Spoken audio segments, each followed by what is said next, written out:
Donc, merci beaucoup, messieurs, d'être là. Merci à vous d'être là. Et merci à tous ceux en ligne d'être là aussi. Et je vous laisse la scène. Super, merci beaucoup. Et c'est un plaisir d'être avec vous ce soir. On termine un peu l'année avec vous. Si on a bien compris, c'est la dernière conférence. C'est ça. Donc, merci de nous faire le plaisir d'être là un petit peu tard ce soir. On va parler protection contre les risques numériques aujourd'hui. Je ne sais pas si vous nous connaissez déjà. Pour ma part, moi, c'est Camille. Je suis en charge de la stratégie produit chez Cybelle Angel. Ça fait à peu près 2 ans que j'ai rejoint les équipes basées dans nos bureaux à Paris. Moi, j'ai un background d'ingé et puis je suis passé par quelques startups avant de rejoindre Cybelle Angel. Voilà, sur des sujets qui touchent au produit, qui touchent au go-to-market, qui touchent au marketing. Et donc là, voilà, c'est l'occasion de faire grossir l'aventure Cybelle Angel et on va vous raconter un petit peu ce qu'on fait d'un point de vue produit sur la partie protection contre les risques numériques. Paul Erwan. Et donc, moi, Paul Erwan de Butler, j'étais étudiant à l'EGE l'an dernier dans la RSIC, donc je suis très content de revenir. J'ai participé à plusieurs conférences les années précédentes dans l'auditoire et aujourd'hui, je suis très content de pouvoir intervenir à mon tour, de monter sur l'estrade pour vous présenter Cybelle Angel. Voilà, donc petit clin d'œil, effectivement, l'EGE aussi qui m'a beaucoup apporté et qui a aussi été un jalon utile dans ce que je fais aujourd'hui. Donc voilà, je suis vraiment très content d'être là avec vous aujourd'hui. Et on peut commencer. Alors, je commence peut-être par vous expliquer un petit peu ce qu'on va vous raconter. On va regarder ce qui s'est passé là sur les dernières années d'un point de vue sécurité des organisations, sécurité des entreprises, parce qu'il y a plein de choses qui ont changé dans l'écosystème. Et donc, on va essayer de se demander en quoi ce qu'on faisait il y a quelques années, c'est plus forcément valable dans l'environnement d'aujourd'hui. Et en quoi tout ça, ça permet de créer cette catégorie-là dont on va se parler, qui s'appelle les plateformes de protection contre les risques numériques. C'est un nom assez vaste, assez générique. On verra un petit peu ce qu'on met dedans. Et puis, on verra surtout comment ça marche, quelle techno. On ne sera pas trop dans les détails. On va juste vous montrer comment ça marche avec une idée peut-être d'une démo aussi que Paul Erwan va faire tout à l'heure pour que vous voyez concrètement à quoi ça ressemble. Et puis, on va essayer d'illustrer. C'est super important que vous ayez cette idée de quels sont ces risques dont on parle, comment est-ce que ça peut impacter la vie des uns et des autres, d'entreprises, d'individus, d'États, de gouvernements, avant de se poser la question du futur. Où est-ce que tout ça va? Où est-ce que nous, on ira aussi du coup, pour accompagner ces évolutions avec Paul Erwan et chez Cybelle Angel. Et puis, bien sûr, vos questions, on les prendra, soit au fil de l'eau, soit à la fin. Je crois que Jérôme, tu disais plutôt à la fin. Peu importe, tu nous diras. Donc, voilà un petit peu le programme du soir. Et je crois que c'est toi qui démarres. C'est ça. Et donc, on va démarrer par un petit point un petit peu historique, assez global, pour redéfinir un peu les grandes tendances qui ont amené l'émergence justement de cette catégorie dans laquelle on travaille aujourd'hui chez Cybelle Angel. Donc, dans un premier temps, là, c'est un peu une idée assez globale, mais on est passé quand même d'un stade de la sécurité périmétrique. Donc, j'ai mis la date de 2010, mais c'est pas une date qui est forcément qu'il faut retenir parce qu'on est plutôt dans l'idée d'une grande tendance assez large qui s'est faite sur plusieurs années. Où donc initialement, avant cette date approximative, on avait dans la logique de la sécurité informatique des entreprises une logique donc de château fort avec un périmètre qui était basé sur des logiciels sécurisés, des antivirus, etc., et sur du matériel, donc des firewalls, des switches ou des routeurs sécurisés, pour vraiment construire cette enceinte au sein de laquelle allait se trouver l'information stratégique de l'entreprise, mais de laquelle elle allait sortir un peu au compte-gouttes en fonction des besoins. Mais donc voilà, on avait vraiment un réseau d'entreprises qui était sécurisé et qui reposait aussi évidemment sur la gestion des utilisateurs, avec une classification de l'information et le contrôle des accès et des droits, donc avec quelque chose de plutôt assez clair, assez défini, assez hiérarchique et assez, entre guillemets, facile à gérer au quotidien. Donc, dans ce cas de figure, l'information stratégique circule principalement à l'intérieur du périmètre défensif et voilà ce qui caractérise un petit peu cette époque de la cybersécurité à l'ancienne, entre guillemets.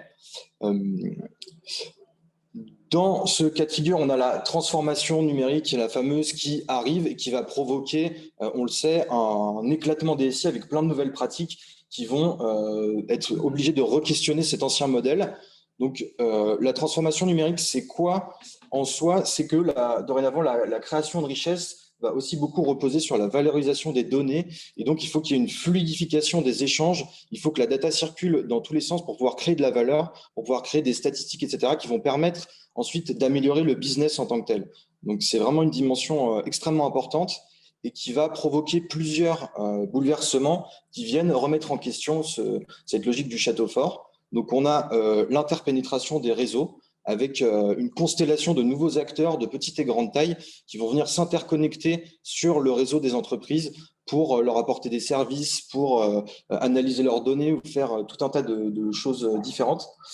On a donc une diversification des parties prenantes. C'est un peu l'idée aussi que je voulais donner avec l'image que j'ai mis à droite, qui reste dans l'idée du médiéval, où on a cette grosse cathédrale un peu, qui sera un peu le bastion sécurisé, un peu à la mode ancienne, mais autour de laquelle on va avoir tout un écosystème de parties prenantes qui vont venir interagir et où on a la donnée qui va circuler, transiter en permanence et où en fait on se rend compte qu'il n'est plus possible d'appliquer cette logique d'avoir une herse avec des grilles et des contrôles où on circule au compte-gouttes qui sort parce que tout simplement d'un point de vue business, c'est plus gérable d'assurer l'activité économique des entreprises de cette manière.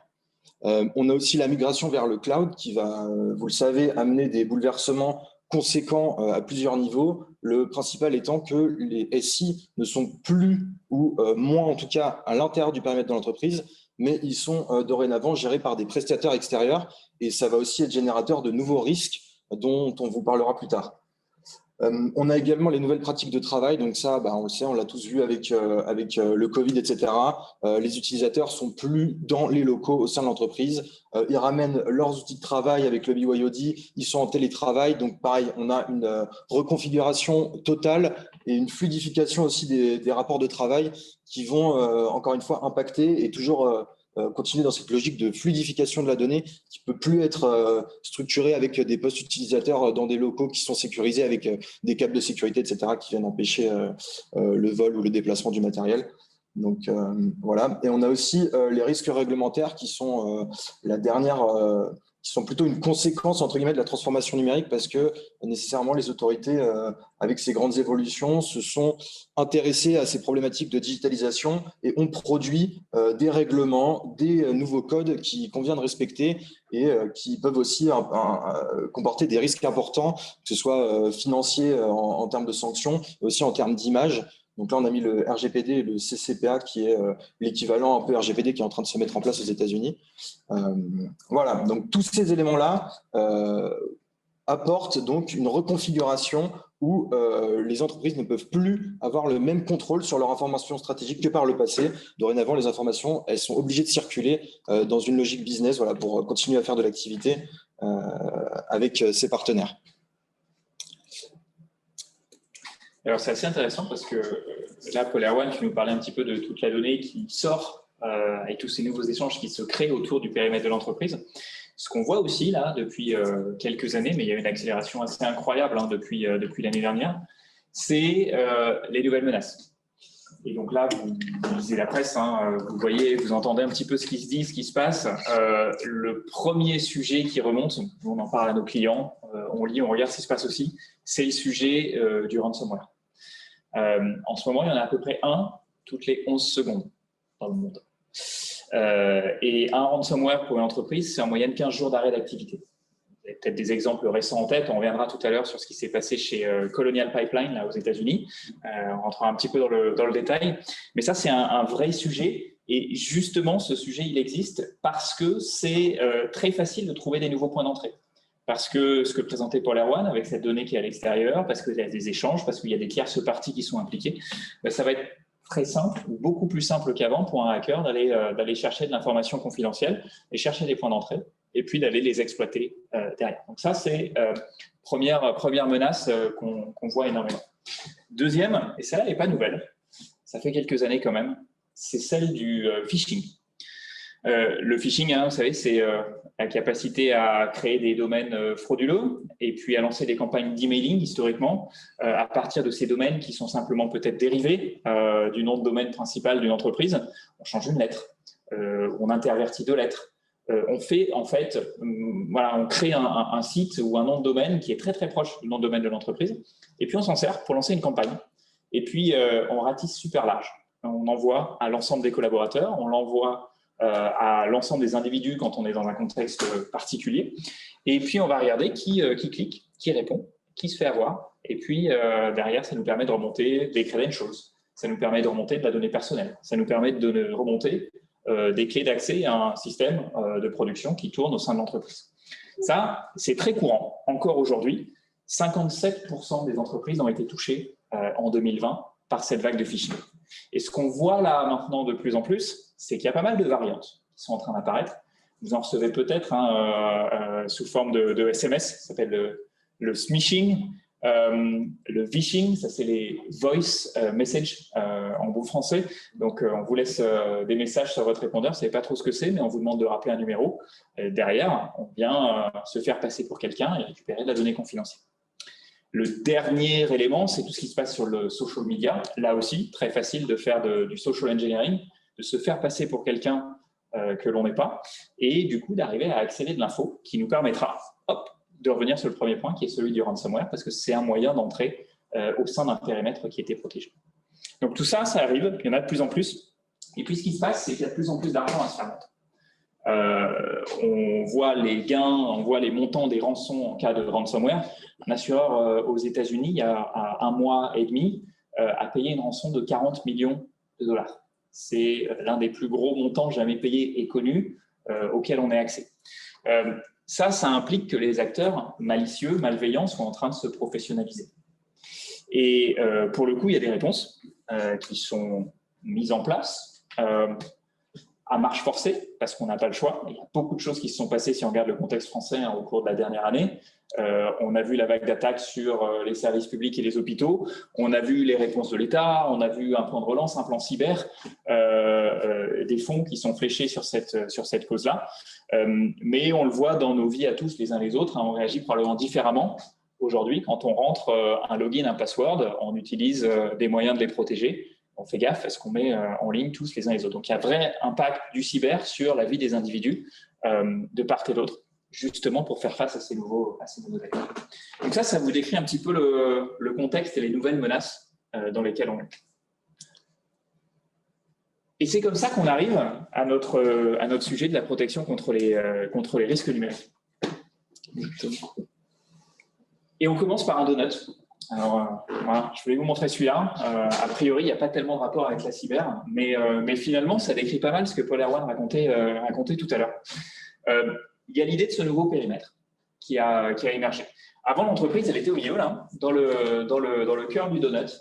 Et finalement, elle sécurisait l'ensemble de ses assets là, avec son firewall.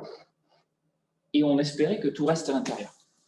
Aujourd'hui, par définition, tout est déjà dehors, avec tous ces échanges, avec ce remote work, avec ce qu'on décrivait tout à l'heure. Donc finalement, les actifs stratégiques, les données confidentielles, c'est tout ce pourtour de donut que vous voyez. Et puis finalement, quand on se pose la question de qu'est-ce qui reste à l'intérieur, il n'y a plus grand-chose. Quand vous passez sur du cloud, Amazon, Google, Microsoft ou autre, finalement, les données, elles ne sont plus à l'intérieur, elles sont toutes hébergées quelque part à l'extérieur. Alors oui, certaines informations stratégiques vont rester là, mais dans la grande majorité des cas, et c'est vraisemblablement l'avenir, tout ça se sera éclaté et ce sera une petite pépite quelque part dans ce donut. Et donc tout ça, on est devenu finalement un peu aveugle. On ne sait plus comment faire pour le monitoring quand on fait de la sécurité aujourd'hui. Les outils traditionnels, c'est ce qu'on se mettait là, ils sont plus suffisants.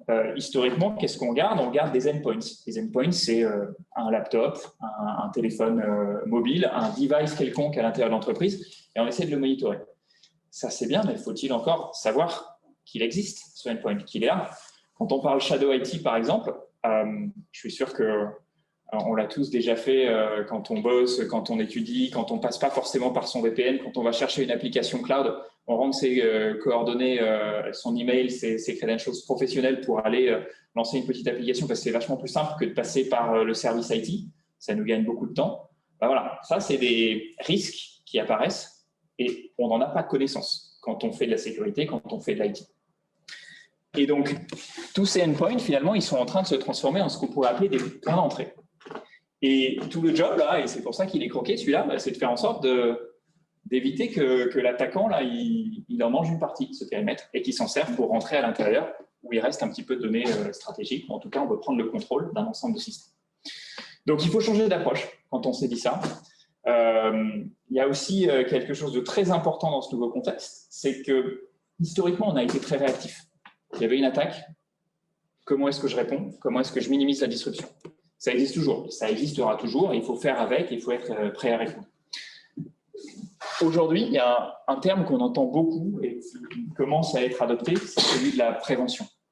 C'est de se dire comment est-ce que j'évalue le nouveau périmètre, là, comment est-ce que je gagne de la visibilité, comment est-ce que je gagne du contrôle sur ce périmètre-là, pour que dès lors qu'il y ait quelque chose qui se retrouve exposé et dont je n'ai pas forcément envie que ça le soit, ben, je suis capable de faire du take-down, je suis capable de le sécuriser, de l'enlever de cette surface d'attaque et justement d'agir avant que l'attaquant le trouve et fasse son travail de rentrer dans la surface.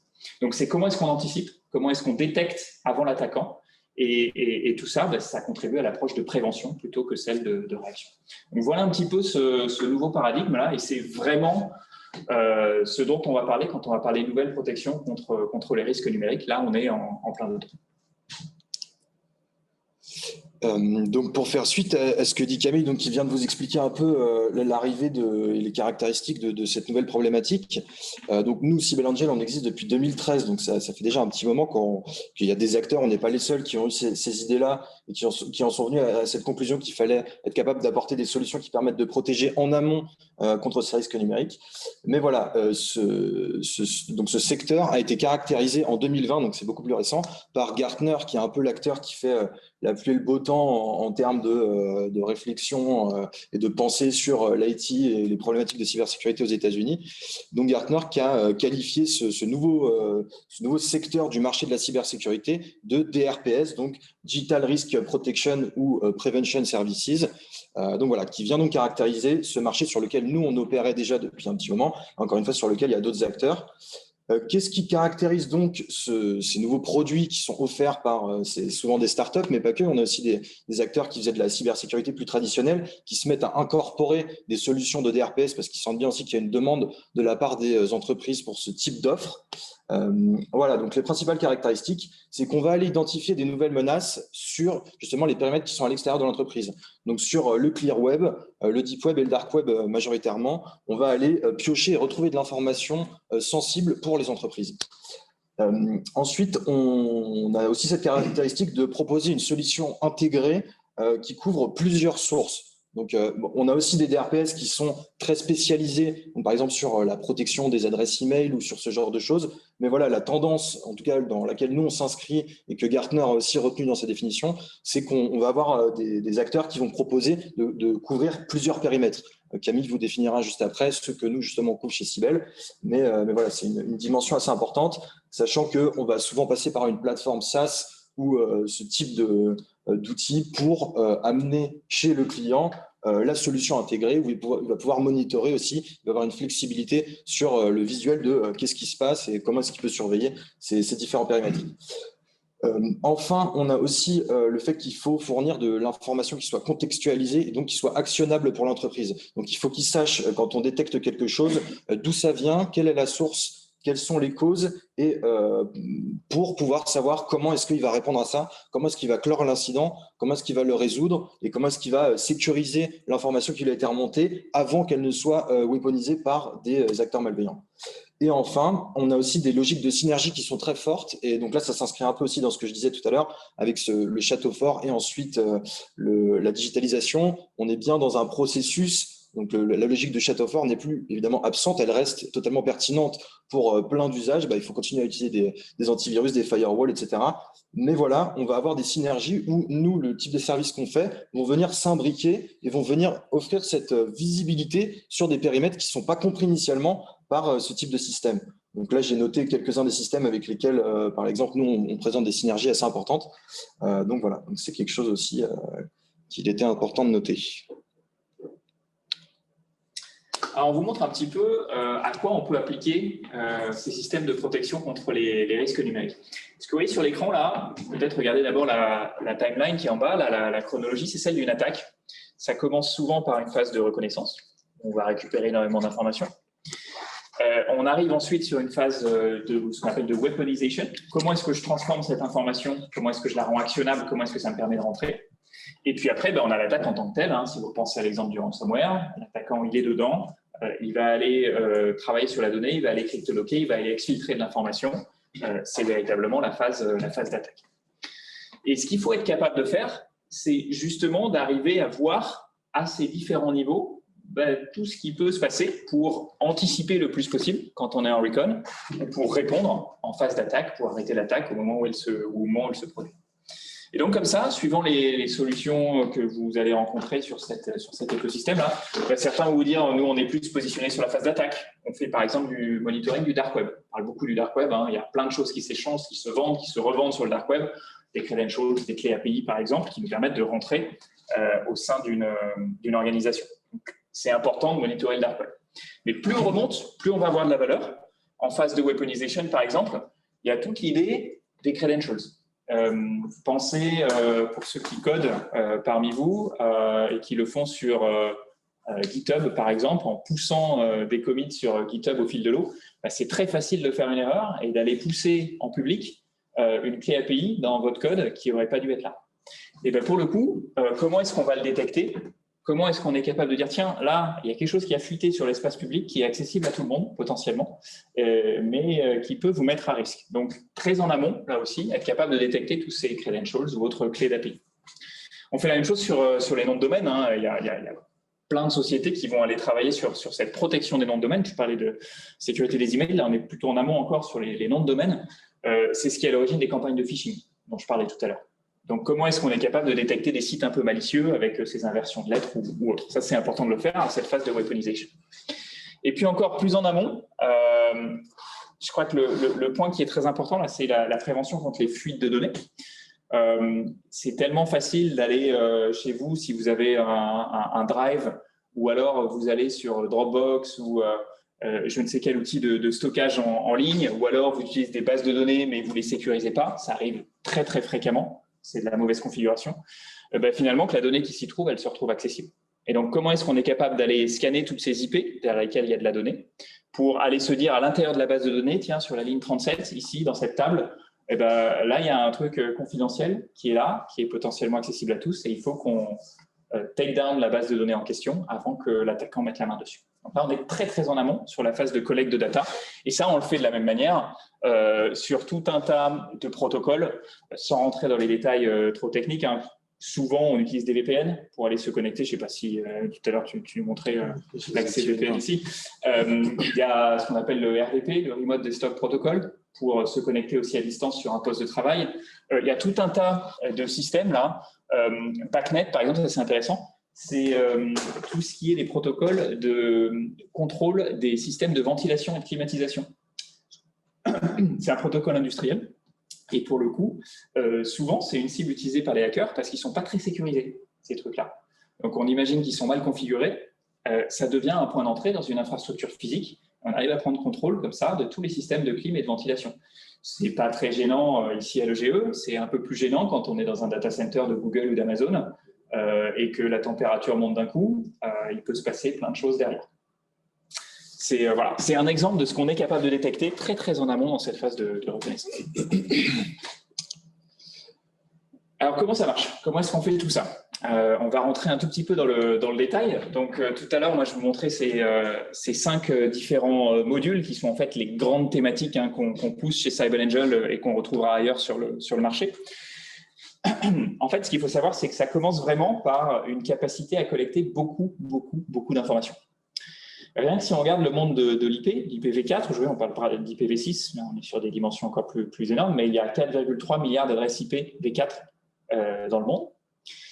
Et ces 4,3 milliards d'adresses IP, il y a pas mal de choses derrière. Et pas mal de choses qui peuvent être publiquement accessibles. Donc, sur ce module-là, par exemple, nous, ce qu'on fait chez CyberAngel, c'est que tous les jours, ou tous les 2-3 jours, peu importe la fréquence, on est capable d'aller scanner chacune de ces IP, et puis on est capable de regarder tout ce qui est publiquement accessible derrière, et de le récupérer. Et ça représente à peu près 3 milliards de fichiers par jour, que n'importe qui, vous, comme moi, comme CyberAngel avec sa technologie, on est capable d'aller récupérer. Donc, il y aura probablement un prospectus de l'école de guerre économique en libre accès. Et ça, c'est pas gênant puisque vous le trouvez aussi sur Google, sur le web indexé. Pas de problème. Par contre, quand on va commencer à décrire le système informatique ici qui est utilisé à l'école de guerre économique, qui peut amener un piratage derrière, là, ça devient plus confidentiel. Et ça, probablement que ça n'aurait pas dû être exposé, et puis que ça l'a été parce que, par inadvertance, un drive ou un serveur de fichiers FTP a laissé cette information exposée et fuitée. Donc ça, c'est un exemple de négligence qui est très fréquent et qu'on est capable de couvrir comme ça sur cette partie prévention des fuites de données. Je crois que tu montreras des exemples tout à l'heure de cas très concrets. Là, je vous ai donné des exemples avec l'école de guerre économique, mais on va vous montrer un peu ce qu'on trouve de critiques sur un certain nombre de nos clients. Vous allez voir ce que ça donne. Et puis, sur chacun des modules, je ne vais pas rentrer dans les détails, mais à chaque fois, c'est un jeu de big data, quoi. Et le nerf de la guerre, c'est être capable de collecter le plus possible d'informations. Donc, quand on parle de nom de domaine, nous, on envoie 500 millions nouveaux créés tous les jours. Qu'est-ce qui se passe derrière ces noms de domaine? Est-ce qu'il y a des serveurs d'email qui sont lancés qui veulent dire campagne de phishing? Quand on parle de dark web, nous, on va passer 10 millions de nouveaux posts tous les jours sur les forums qu'on va scanner et qu'on va crawler.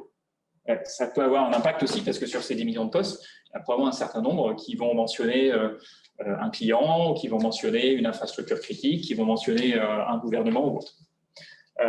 Et puis, bien sûr, beaucoup de credentials qui sont souvent les clés d'accès pour rentrer sur ces infrastructures derrière. Et ça, on les trouve dans pas mal de bases de données ouvertes, mais aussi sur le dark. Donc, tout ça pour vous dire que c'est vraiment un jeu de big data. Et sans big data, aujourd'hui, on n'y arrive pas, quoi. C'est juste plus possible. On pouvait peut-être le faire il y a 10 ans en allant chercher à la mano 2-3 trucs. Aujourd'hui, il faut processer toute cette donnée. Et c'est là où on arrive sur la couche dont on a besoin juste après. Ouais. Et peut-être aussi juste pour compléter, c'est aussi là où on apporte une vraie valeur ajoutée aux entreprises. C'est que cette capacité de calcul, cette capacité d'aller chercher de l'information, de la processer pour en ressortir des informations viables, elles ne l'ont pas, bien évidemment. Et donc, c'est là où nous, on intervient, on apporte quelque chose de plus pour elles. Voilà. Alors, qu'est-ce qu'on en fait de toute cette donnée? Parce que quand on parle de 3 milliards de fichiers tous les jours, si on parle de fuite de données, par exemple, il faut aller regarder ce qu'il y a dedans. Si je vous donne une base de 3 milliards et que je rajoute 3 milliards le lendemain et pareil le surlendemain, malheureusement, vous n'allez pas pouvoir en faire grand-chose. Et donc, c'est là qu'on va parler machine learning. Vous en entendrez beaucoup parler. De toute façon, c'est un des composants essentiels de la cyber aujourd'hui. C'est comment je vais chercher du signal dans du bruit. Sachant que le signal, c'est ces 3 milliards de fichiers. Le bruit, c'est ces 3 milliards de fichiers. Et le signal, à la fin, c'est l'incident qualifié, l'incident sécurité que j'envoie à mon client. Et donc, il y a pas mal d'étapes comme ça qui nous permettent d'aller jusqu'à cet incident qualifié. Donc là, on va vraiment parler de fuite de données et de fichiers qui ont pu fuiter. Mais simplement que vous ayez cette idée des étapes. La première, c'est de faire du matching de mots-clés. Donc, on a toute cette base de fichiers qui ont pu fuiter. On travaille avec l'école de guerre économique, par exemple. On va aller chercher tout ce qui match avec EGE. On va regarder ce qui est pertinent et ce qui ne l'est pas. Ça nous permet de discarder un bon nombre de fichiers. Là-dessus, il n'y en aura qu'une petite partie qui va matcher. Mais quand même, EGE, c'est quelque chose qu'on peut retrouver fréquemment, soit parce que EGE prend de l'ampleur et on voit des choses partout à travers le monde, soit parce que c'est une petite portion d'un nom plus important ou que c'est embarqué comme une abréviation dans un autre fichier. Il y a énormément de faux positifs. Donc, ces faux positifs, c'est là où on commence à appliquer du machine learning. On va l'appliquer sur les chemins d'accès. Donc, dans un serveur de fichiers, vous avez la racine et puis vous avez les différents répertoires jusqu'au nom de fichier à la fin. Comment est-ce que, en fonction de ce qu'on regarde dans les chemins d'accès, dans toute cette chaîne-là que je viens de décrire, on est capable de se dire, tiens, ça c'est pertinent, ou ça l'est pas du tout. Et ça nous permet d'écarter un grand nombre de faux positifs. Et c'est un modèle de machine learning qui apprend au fil de l'eau et qui nous permet de faire ça directement sur les chemins d'accès. On va faire la même chose à partir de là sur les métadonnées des fichiers. Métadonnées du fichier, c'est quoi? C'est quand est-ce que le fichier a été créé? C'est quoi le format du fichier? Est-ce que c'est un Word? Est-ce que c'est un PDF? Est-ce que c'est un Excel? Est-ce que c'est je ne sais quoi? Ça peut être quel a été l'auteur. Voilà, tout ça, ce sont des métadonnées qui sont vachement intéressantes en termes de localisation géographique, en termes de visionnage du fichier en question, qui nous permettent de nous dire, ouais, là, il y a peut-être un truc, je garde, ou alors, au contraire, non, c'est juste pas pertinent, c'est un truc qui est à l'autre bout du monde, qui n'a probablement rien à voir avec l'EGE, donc j'écarte. Et puis, on arrive ensuite sur un troisième modèle de machine learning qui, cette fois-ci, va regarder à l'intérieur du contenu. Mais ça, on le fait que quand on pense qu'il y a un truc à aller chercher. Donc, on télécharge le fichier, on en fait un transcript, et puis à partir de là, on va aller chercher un ensemble de features qui vont matcher, qui vont nous faire dire que, ouais, ça, effectivement, c'est lié à l'EGE, c'est pertinent, il y a potentiellement des informations critiques. J'ai repéré des logos, j'ai repéré des mots-clés un petit peu spécifiques comme confidentiel, comme contrat, comme important, qui se trouvent à l'intérieur de mon fichier. Bah, tout ça, ça me permet de faire quoi? De me dire, oh, celui-là, je le garde, il m'intéresse. Et j'arrive comme ça à ma dernière étape. Et cette fois-ci, le machine learning passe la main à une équipe qui est une équipe d'analystes. Et on y reviendra juste après. Dont Paul Erwan, tu es le représentant ce soir. Mais donc, vous voyez comme ça la combinaison entre des modèles de machine learning et un travail humain d'analyse et d'investigation qui nous permet vraiment de contextualiser la menace pour à la fin envoyer un seul et unique incident qualifié au client. Et justement, donc on en vient, je vais détailler un petit peu plus la partie analyse et investigation. Donc effectivement, nous, donc on a une plateforme, un outil que je vous montrerai peut-être après si on a le temps, sur lequel on va recevoir donc tous ces incidents qui ont donc une note qui a été attribuée par le machine learning. Et ensuite, notre travail au quotidien, ça va être de faire donc, le feed d'alertes qu'on a, de les traiter, de regarder et d'essayer de retrier encore les faux positifs du vrai positif, puis du vrai positif sensible. Donc, on va aller regarder dans les documents pour voir si effectivement, il y a des choses qui peuvent être critiques pour les clients.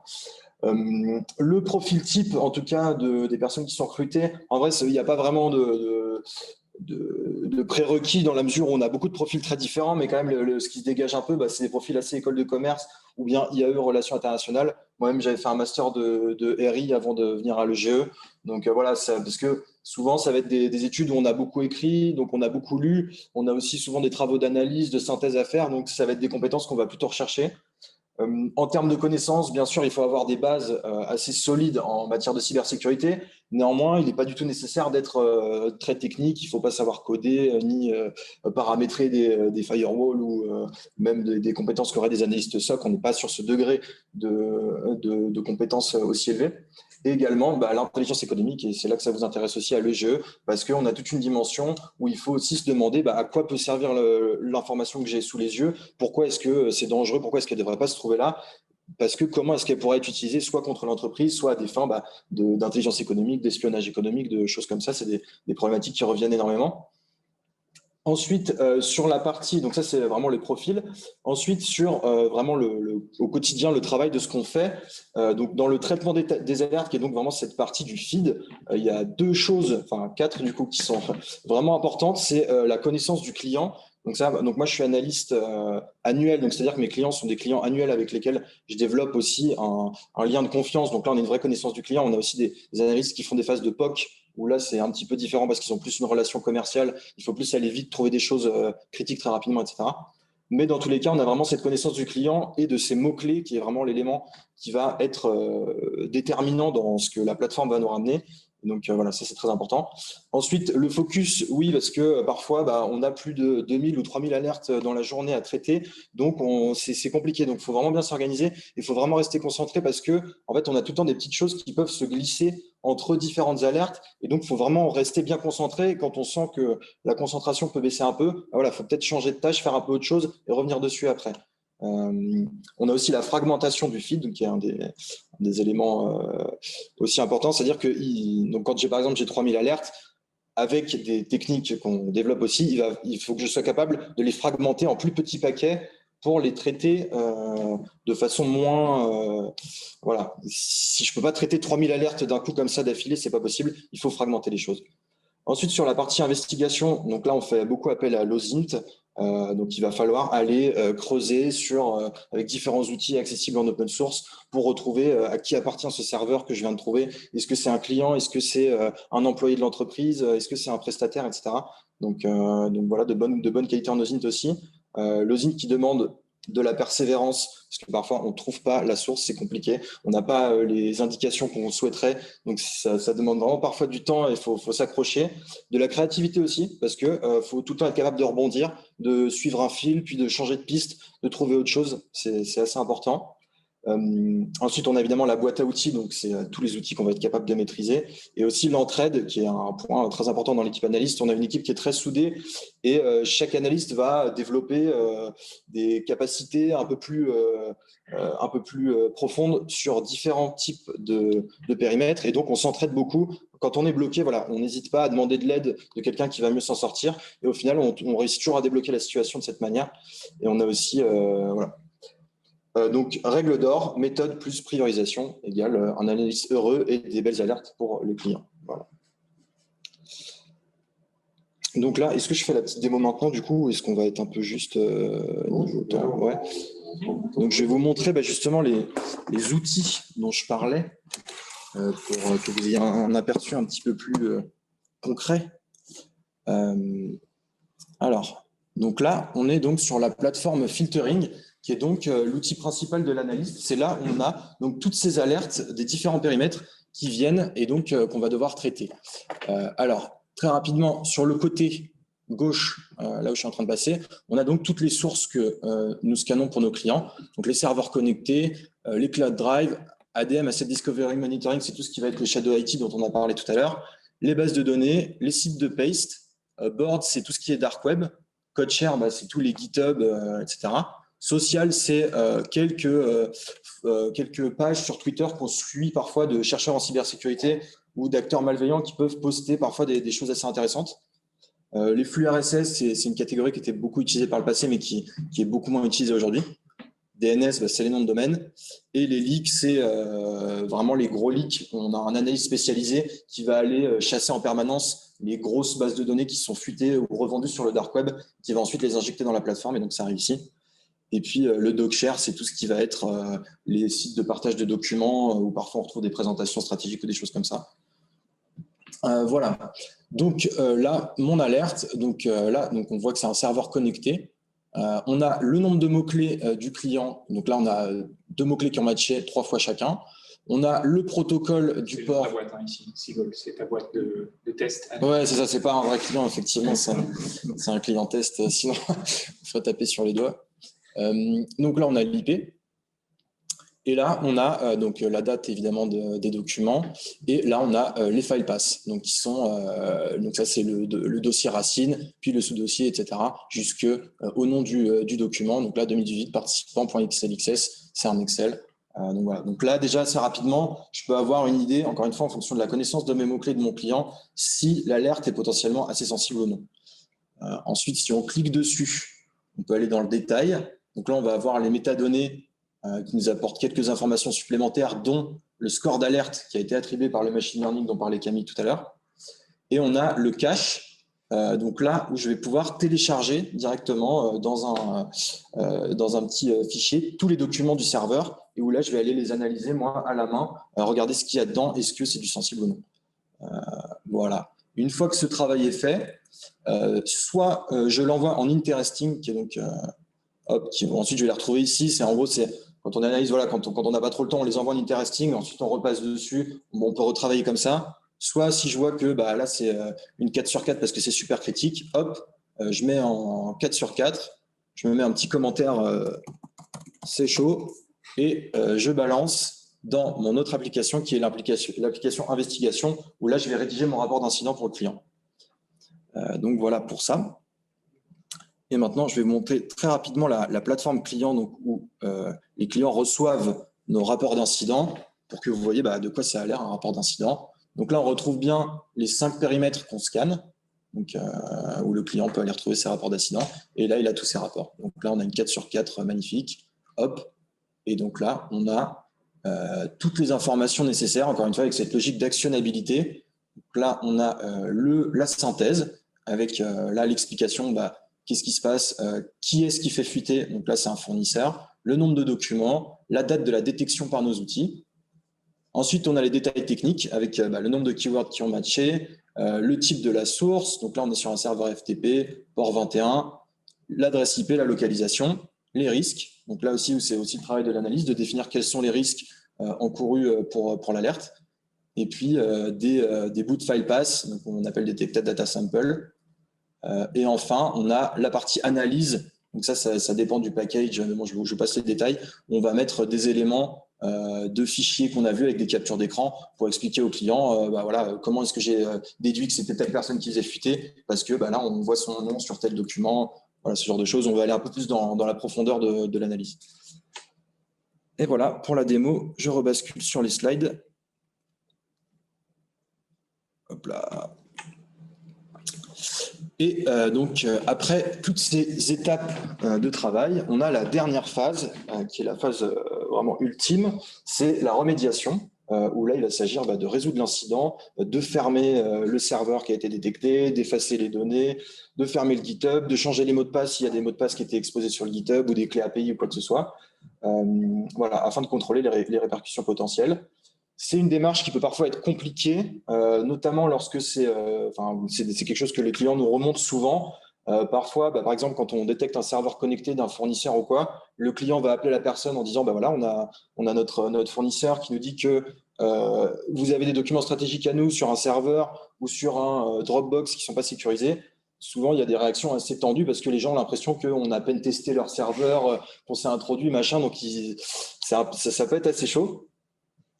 Pareil sur ce qui va être les registrars et les plateformes de partage de documents qui ont une réactivité parfois assez faible sur des noms de domaine malicieux. Parfois, c'est compliqué de les joindre, de faire fermer le nom de domaine. Ça peut être compliqué. Donc voilà, c'est aussi une offre qu'on propose où nous, on a une équipe dédiée qui va prendre en charge la démarche de remédiation, donc qui va éviter potentiellement ces complications aux clients. Voilà.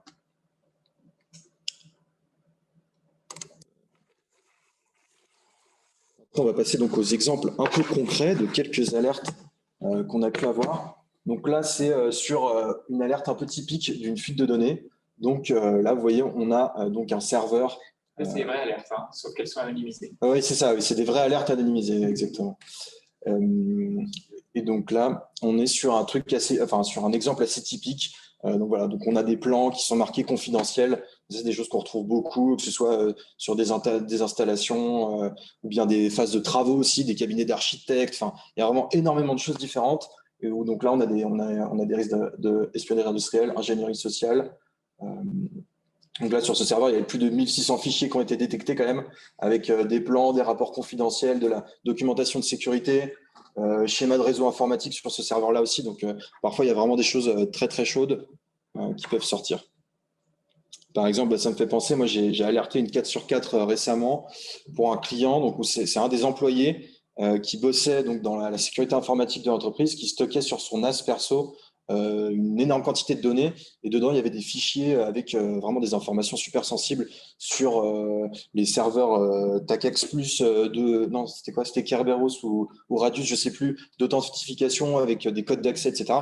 Donc c'est des trucs, c'est super sensible, quoi. Donc on a alerté. En l'occurrence, l'employé s'est fait tirer les oreilles, il a effacé les données et ça a été résolu, mais c'est des choses qui peuvent effectivement vraiment être utilisées ensuite dans le cadre d'une attaque.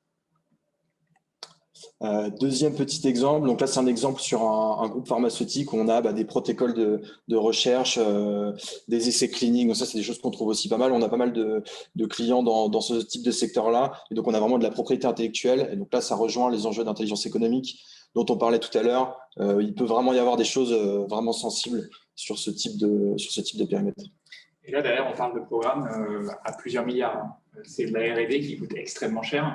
Pour une boîte de pharma, le but du jeu, c'est d'échouer le plus vite possible. Parce que s'ils échouent à montrer l'efficacité d'une molécule au bout de 10 ans, après avoir investi 2 ou 3 milliards, malheureusement, c'est du temps qu'on ne peut pas rattraper et des dollars qu'on ne peut pas rattraper non plus. Donc, si ça tombe à de mauvaises mains au mauvais moment, ici, un exemple d'essai clinique ou de protocole d'essai clinique avec probablement de la donnée très confidentielle sur une molécule contre la maladie de Crohn, voilà, on peut se dire que la concurrence met la main dessus, va faire la même chose, ou alors on peut se dire que les autorités de santé ont accès à un document préliminaire, confidentiel. Voilà, la société n'a pas voulu le partager. Pourquoi, comment, pourquoi ça se retrouve là et quelles peuvent être les conséquences d'un tel document libre accès. Alors le deuxième exemple, donc là ça va être assez rapide, mais c'est sur le cybersquatting, vraiment pour revenir. Bon, donc tout le monde a bien compris de quoi il s'agissait, mais voilà, par exemple en 2019, donc on a un de nos clients qui est donc un grand groupe pharmaceutique qui produisait notamment les vaccins contre le Covid. Et donc, on a détecté un nom de domaine qui a été ensuite remonté au FBI et donc qui a quand même enclenché une action assez forte parce qu'on était sur vraiment un schéma de fraude à grande échelle sur ce type de nom de domaine. Donc, encore une fois, on a des vraies répercussions, des vrais enjeux. Donc là, évidemment, c'est dans une situation critique. Covid-19, les vaccins, c'est quelque chose de super sensible. Donc voilà, on a aussi des noms de domaine parfois qui sont un peu moins sensibles ou des choses un petit peu différentes. Mais voilà, c'était un exemple intéressant, surtout que ça a été repris par la presse. Donc c'est une petite fierté nationale. Voilà. Un autre exemple qu'on voulait vous donner, c'est celui du ransomware. Je vous le disais tout à l'heure, là, on voulait reparler un petit peu de Colonial Pipeline. Vous avez peut-être lu ce qui s'est passé, vous avez peut-être étudié en détail ce qui s'est passé là, ces dernières semaines. C'est un hack qui a paralysé pendant pas loin de 2 semaines une grande partie de la côte est des États-Unis. On a un collègue dans la région en Caroline du Nord, au Raleigh. Pour le coup, il n'y avait pas d'essence à la station essence à côté de chez lui pendant plus de 2 semaines. Donc, c'est simplement une illustration du fait que la cyber et les attaques de ce type-là, ça a un véritable impact sur la vie des gens. On a parlé d'un pipeline pour acheminer des hydrocarbures.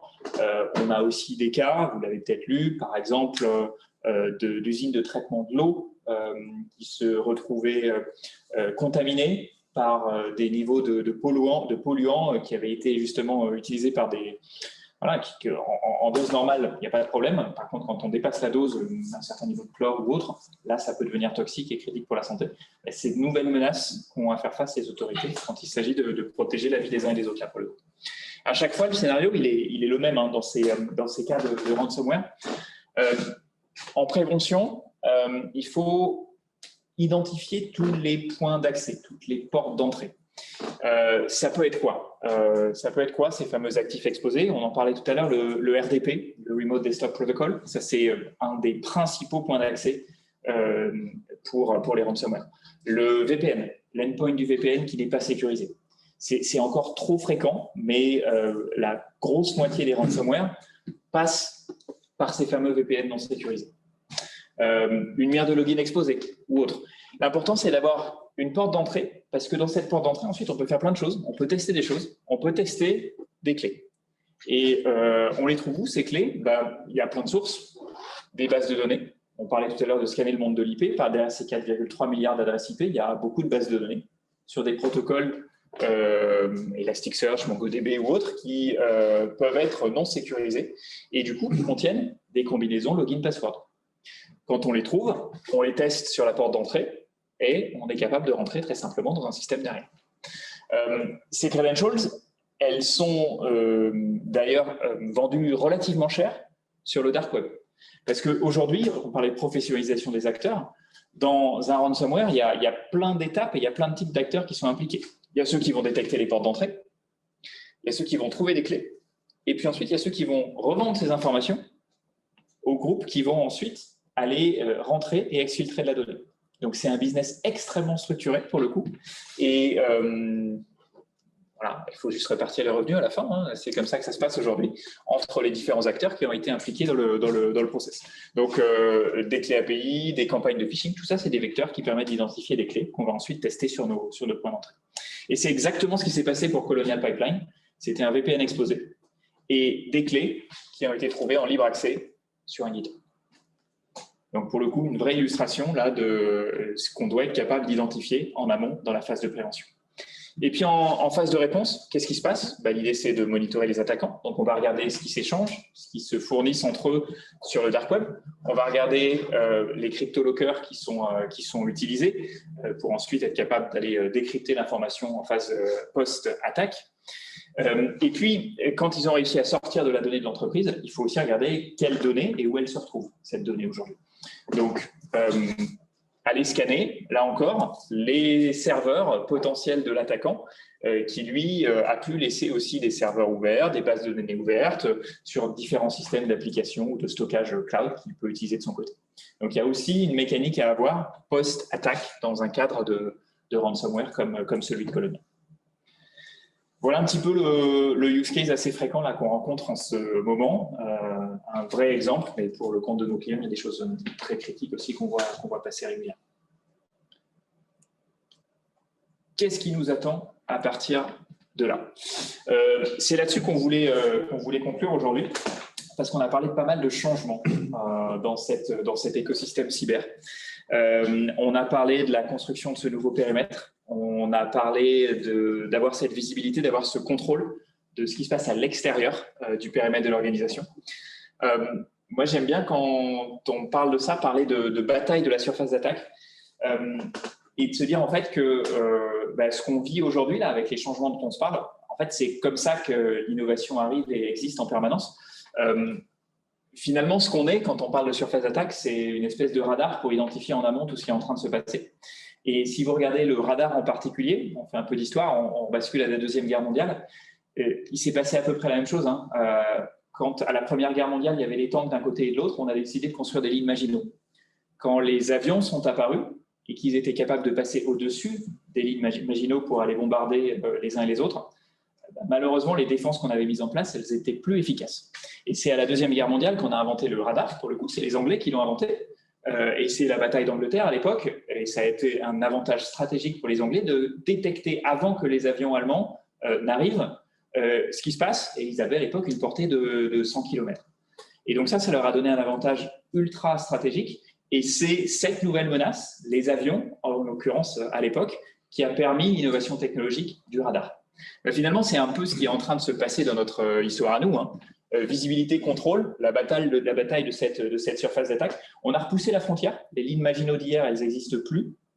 On regarde l'étape d'après, on détecte, on priorise parmi toute cette masse de données, et puis on apporte des solutions. Le but, ce n'est pas de faire peur parce qu'il y a des centaines de milliers ou des millions d'actifs qui sont exposés en dehors du périmètre. C'est plutôt d'être capable de leur dire voilà, il y a des choses à faire, on a priorisé ce qui était critique, on vous a montré quels étaient les points d'entrée, et puis on va les prendre un par un, et puis on va lister, on va descendre. Voilà, c'est cette idée de la nouvelle frontière là qu'on essaie de construire, et c'est là-dedans que s'inscrit véritablement ce sujet de la protection contre les risques numériques. Voilà un petit peu ce qu'on voulait vous dire aujourd'hui, et on sera preneur de toutes vos questions. Il y en a peut-être sur le chat ou dans la salle. Merci beaucoup, messieurs.